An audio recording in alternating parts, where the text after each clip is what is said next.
સાળંગપુર હનુમાનજી પર લેવાયેલા કોપીરાઇટ અને તેને લઈને ભક્તોના નિવેદન પણ આવી રહ્યા છે સામે। દાદા તો 18 વર્ણના, પરંતુ દાદાના નામે છેતરપિંડી નહીં ચાલે।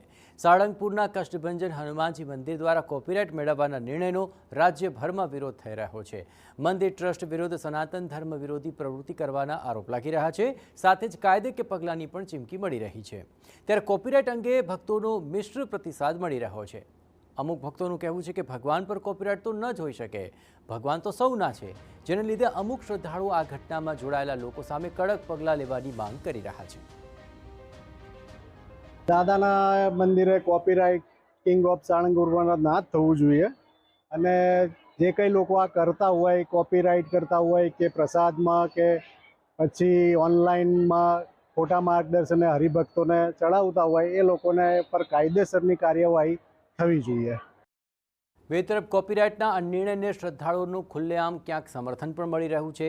કેટલાક ભક્તોનું કહેવું છે કે લેભાગુ તત્વો દાદાના નામ અને આસ્થાનો દુરુપયોગ કરી લોકોને ગેરમાર્ગે દોરી રહ્યા છે। ત્યારે મંદિર દ્વારા લેવાયેલો આ નિર્ણય દાદાના ગૌરવ અને શ્રદ્ધાળુઓના હિતની રક્ષા માટે જરૂરી છે તેવું નિવેદન અમુક ભક્તો આપી રહ્યા છે।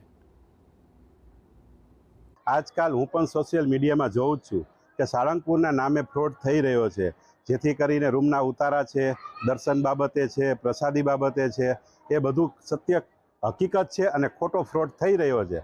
એ ફ્રોડ અટકાવવા માટે સાળંગપુર કિંગ ઓફના નામનું ટ્રેડમાર્કિંગ મંદિર ટ્રસ્ટીએ નિર્ણય લીધો છે। આ ટ્રેડમાર્ક કોઈપણને જોતો હોય તો મંદિર લોકો ટ્રેડમાર્કવાળી મૂર્તિ અને મંદિર પણ બનાવી આપવા તૈયાર છે। મંદિરના ટ્રસ્ટી લોકોનું કહેવું છે તો તમારે જે કોઈ હરિભગતને ટ્રેડમાર્ક જોતો હોય તો મળશે, તો ફ્રોડથી સાવધાન રહેવા માટે જ છે આ વસ્તુ।